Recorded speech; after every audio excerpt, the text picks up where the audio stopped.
Hello dear students in this video we are going to discuss RC phase oscillator। देखो RC phase shift oscillator discuss करने से पहले देखो हमने अभी तक कॉलपिट हार्टली ऑसिलेटर सबसे पहले डिस्कस किया था। हार्टली ऑसिलेटर के अंदर कुछ लिमिटेशंस आई थी तो कॉलपिट ऑसिलेटर बना था। अब कोई ना कोई कमी उन दोनों ऑसिलेटर्स में रही होगी तभी फिर बाद में आरसी ऑसिलेटर बनाया होगा। तो सबसे पहले मैं आपको बता रहा हूं उनमें क्या कमियां रह गई कि हमें आरसी फेस शिफ्ट ऑसिलेटर बनाना पड़ा। उसके बाद में सारा आरसी फेस शिफ्ट ऑसिलेटर आपको अच्छी तरह से समझाऊंगा। एक एक चीज का यूज मैं आपको बताऊंगा और ये मेरी गारंटी है कि 1% भी डाउट इस टॉपिक के अंदर आपको नहीं रहेगा। ठीक है, हर एक चीज बिल्कुल अच्छी तरह से करेंगे। तो उससे पहले आप वीडियो को लाइक कर दीजिए, चैनल को सब्सक्राइब कर दीजिए और वीडियो देखने के बाद अगर ये वीडियो अच्छी लगे तो शेयर भी जरूर कर देना अपने फ्रेंड्स को। देखो याद करो, हमने जब हार्टली ऑसिलेटर कॉलपिट ऑसिलेटर पढ़ा था जो कि एलसी ऑसिलेटर सी थे, उसमें भी क्योंकि टैंक ऑसिलेटर लगा हुआ था ना, टैंक सर्किट लगा हुआ था, तो उनकी जो फ्रीक्वेंसी का फॉर्मूला होता है तो वो क्या होता है, ये होता है 1/2 पाई एलसी। ठीक है, अगर इसको आप ध्यान से देखो, हमें क्या करना होगा, लो फ्रीक्वेंसी के एसी सिग्नल्स बनाने हो। जैसे कि हमारे घर में आते हैं सिर्फ 50 हर्ट्ज की फ्रीक्वेंसी के साइनोसॉइडल सिग्नल्स तो हमारे घर में आ रहे हैं। तो उस टाइप के अगर सिग्नल्स बनाने हो तो हमें क्या करना होगा, हमें L की वैल्यू भी ज्यादा लेनी पड़ेगी, C की वैल्यू भी ज्यादा लेनी पड़ेगी ताकि F की वैल्यू स्मॉल हो सके। ठीक है, 50 हर्ट्ज बहुत कम फ्रीक्वेंसी है ना, तो मतलब 50 हर्ट्ज या इसकी जैसी फ्रीक्वेंसी बनानी हो तो ऑब्वियसली हमें L एंड C की वैल्यू, जो हम उसमें हार्टली कॉलपिट ऑसिलेटर में इंडक्टर एंड कैपेसिटर यूज कर रहे थे, उनकी वैल्यूज काफी लार्ज रखनी पड़ेगी। और अगर बड़ी वैल्यूज की हमें इंडक्टर एंड कैपेसिटर चाहिए तो वो ऑब्वियसली महंगे होंगे, है ना, ऑब्वियसली वो महंगे होंगे। तो इससे क्या होगा, हमारा कॉस्ट बहुत बढ़ जाएगा, हमारा कॉस्ट क्या हो जाएगा, बहुत बढ़ जाएगा। तो ये मेन लिमिटेशन थी हार्टली एंड कॉलपिट ऑसिलेटर्स की। तो इसी लिमिटेशन ने क्या किया, हमें मोटिवेट किया कि हम एक नया ऑसिलेटर बनाएं जिसको हम क्या बोलते हैं, आरसी फेस शिफ्ट ऑसिलेटर। और माय डियर फ्रेंड्स, यही वाला ऑसिलेटर है जो हमारे घर के अंदर इन्वर्टर्स लगे होते हैं उसके अंदर यूज किया होता है। यही वो ऑसिलेटर है जो बैटरी से करंट लेके साइनोसॉइडल वेव्स बनाता है 50 हर्ट्ज की, जब लाइट चली जाती है, और वो इन्वर्टर क्या करता है, हमारे घर में फिर सप्लाई देना शुरू कर देता है जब लाइट चली जाती है। तो यही वो ऑसिलेटर होता है। ठीक है, तो अब शुरू करते हैं अपने आरसी फेस शिफ्ट ऑसिलेटर। तो ऑब्वियसली इसके अंदर टैंक सर्किट नहीं होता क्योंकि टैंक सर्किट की तो कमी थी, ये वाली जो मैंने आपको बता दी है। तो अब ये वर्क कैसे करता है, देखो इसको समझने से पहले आपको आरसी सर्किट के बारे में बताना होगा, मुझे याद करवाना होगा। वैसे 12th क्लास के अंदर हम आरसी सर्किट पढ़ते हैं, एसी के साथ में आरसी का बिहेवियर, तो वो आपको मैं फटाफट याद करवा देता हूं, उसके बाद इसको डिटेल के अंदर हम स्टडी करेंगे। तो याद करो 12th क्लास के अंदर हमने आरसी ऑसिलेटर पढ़ा हुआ है, मतलब उसके अंदर एक आर होता है, एक सी होता है, ठीक है, और उसके साथ हमने एसी सिग्नल लगाया होता है। ठीक है, तो उसके अंदर हमने फेजर डायग्राम्स बनाए थे।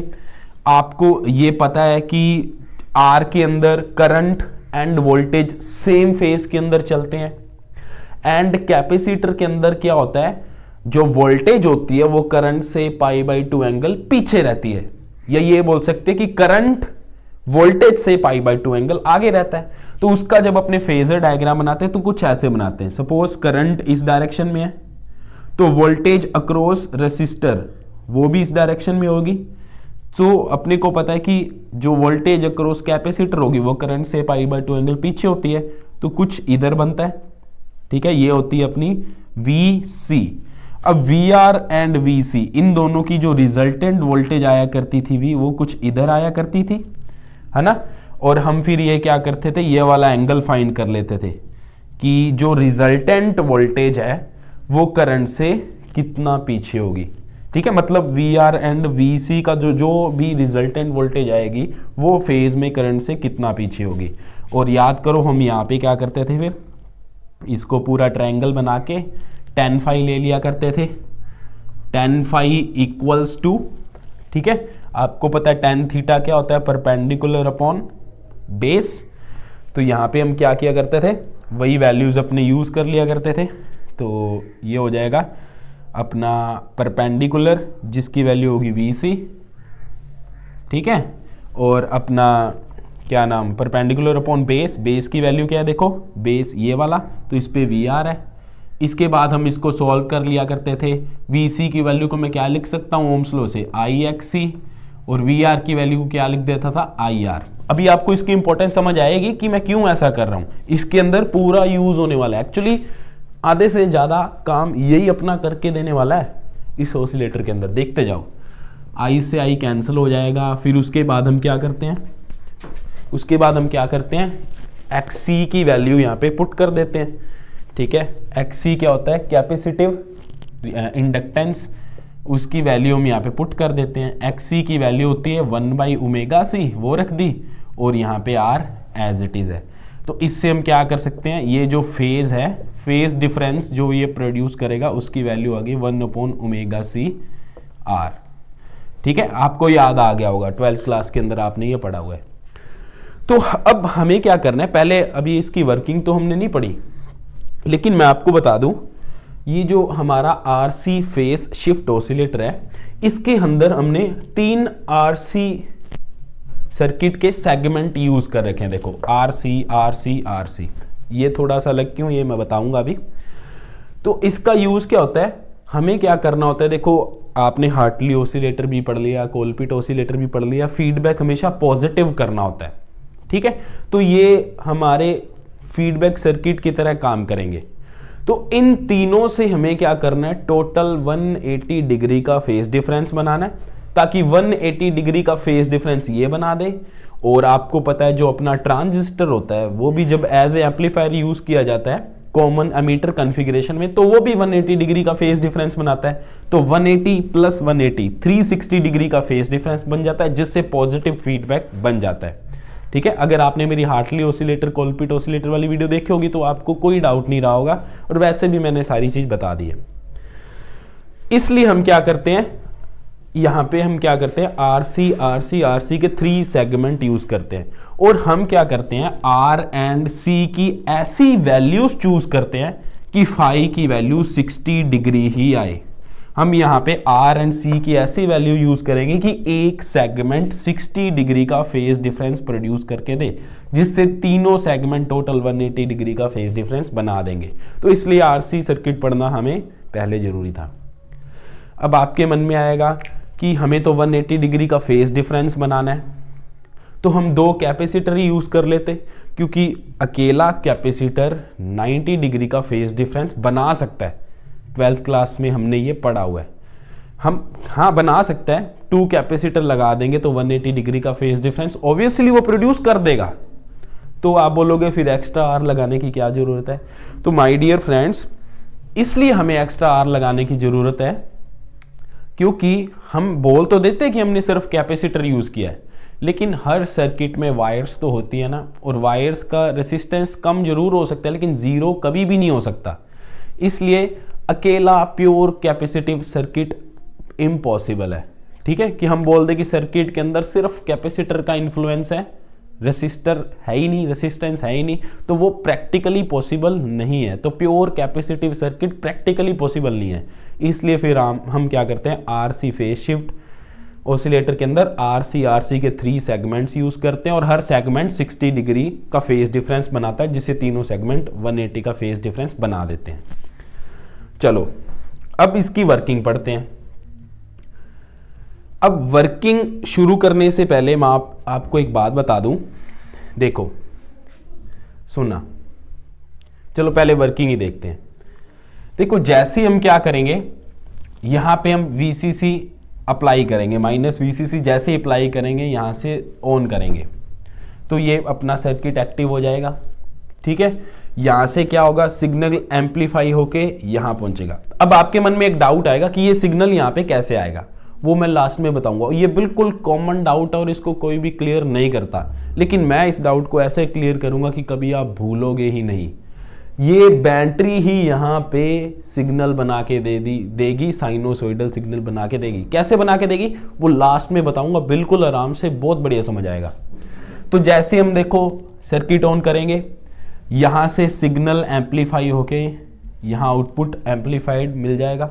एक बार बस ऐसे समझो कि सिग्नल यहां से स्टार्टिंग के अंदर आ गया, स्टार्टिंग में यहां पे सिग्नल आया तो ये अपना जो कॉमन एमीटर एम्पलीफायर है इसको एम्पलीफाई करके यहां भेज देगा। ऑब्वियसली 180 फेज डिफरेंस के साथ भेजेगा, तो कुछ ऐसा आएगा, ठीक है। उसके बाद क्या है, हमें क्या करना होता है, आउटपुट हम यहां पे लेते हैं, ये वाला, और ये अपना आउटपुट टर्मिनल है, यहां पे हम आउटपुट ले रहे हैं, यहां पे हम आउटपुट ले रहे हैं, लेकिन हमें कंटिन्यूसली आउटपुट चाहिए तो हमें फीडबैक भी यहां पे करना होगा। तो हम क्या करेंगे, फिर उसके बाद में ये हमारा CR CR CR इन तीनों सेगमेंट्स के थ्रू में कुछ फीडबैक करेंगे। वो फीडबैक फिर यहाँ से जाता हुआ यहाँ पे इनपुट होगा, एम्पलीफाई होगा, यहाँ पे हमारा फिर आउटपुट आ जाएगा। देखो 180 का फेज डिफरेंस तो ये सेगमेंट बना देगा, 180 का फेज डिफरेंस ये अपना ट्रांजिस्टर बना देगा। तो आउटपुट कंटिन्यूसली हमें ये ही मिलता रहेगा, साइनोसॉइडल सिग्नल सेम वैल्यू का, सेम फॉर्म का मिलता रहेगा, ठीक है। तो इस तरह से ये वर्क करता है। और ये जो R1 R2 RE है, ठीक है, ये वोल्टेज डिवाइडर बाइसिंग बनाते हैं। CE क्या है, बाईपास कैपेसिटर है। अब ये क्या होता है, इसको समझने के लिए आप क्या करना, मेरी हार्टली ऑसिलेटर वाली वीडियो अगर देख रखी है तो समझ आ ही गया होगा, और अगर नहीं देख रखी तो जाके उसको देखो, मैं लिंक डिस्क्रिप्शन में दे दूंगा। उसमें बहुत बढ़िया ढंग से मैंने R1 R2 इन सब की एक एक चीज की इंपॉर्टेंस बता रखी है, तो वहां से आपको बिल्कुल आराम से समझ आ जाएगा। अब आपके मन में एक डाउट ये आ रहा होगा कि सर ये R ये C, ये R ये C, लेकिन यहाँ पे R की जगह R' क्यों ले रखा है, मतलब, और जो R' की वैल्यू है वो R -HIE है। इसका क्या मतलब हुआ, सुनना भी ध्यान से। देखो CR की वैल्यू हमने ऐसे चूज कर रखी है कि ये 60 डिग्री का फेज डिफरेंस बनाए, तो 60 डिग्री का फेज डिफरेंस ये बना देगी, वोल्टेज एंड करंट के बीच में 60 डिग्री का ये बना देगी। अब यहां पे क्या है, C लगा हुआ है, यहां पे हम R की जगह पे थोड़ी सी कम वैल्यू चूज करते हैं। क्यों करते हैं, क्योंकि देखो ये वाला डायरेक्ट जाके ट्रांजिस्टर के साथ अटैच किया हुआ है। अब जो ट्रांजिस्टर होता है ना, उसका भी कुछ ना कुछ इनपुट इंटरनल रेसिस्टेंस होता है, तो ये रेसिस्टेंस प्लस ये रेसिस्टेंस यहां पे इफेक्टिव रेसिस्टेंस होगा। तो हम क्या करेंगे, यहां पे फिर हम R ना चूज करके क्या करेंगे, जो भी ट्रांजिस्टर का इंटरनल रेसिस्टेंस है वो R से माइनस करके उतनी वैल्यू का यहां पे हम रेसिस्टेंस यूज करेंगे। दोबारा सुन लो, सपोज ये 10 ओम है, ये 10 ओम है, ठीक है, और ट्रांजिस्टर का इंटरनल रेसिस्टेंस मान लो 2 ओम है, तो 2 ओम, ठीक है। हमें अब कितना चाहिए, यहां पे फिर 8 ओम यूज करना पड़ेगा, क्योंकि 8 + 2 10 इफेक्टिव रेसिस्टेंस यहां पे बना सकता है, क्योंकि ये इसके साथ डायरेक्ट कनेक्टेड है। तो इसलिए हम क्या करते हैं, फिर जितना भी ट्रांजिस्टर का इंटरनल रेसिस्टेंस है उसको माइनस करके उतनी वैल्यू का हम यहां पे रेसिस्टेंस यूज करेंगे, ताकि इफेक्टिव रेसिस्टेंस RE बन जाए और RC सेगमेंट फिर 60 डिग्री का फेज डिफरेंस बनाए। समझ में आ गया होगा, अगर नहीं आया तो 1 मिनट वीडियो पीछे करके दोबारा सुन लो, समझ आ जाएगा। और ये जो HIE है, ये क्या है, ट्रांजिस्टर का इनपुट रेसिस्टेंस है, HIE, ठीक है। H पैरामीटर एनालिसिस में इसको HIE से डिनोट करते हैं, आप RIE भी लिख सकते हो, ठीक है। R input for common ammeter transistor, RIE भी लिख सकते हो, कोई प्रॉब्लम वाली बात नहीं है, ठीक है।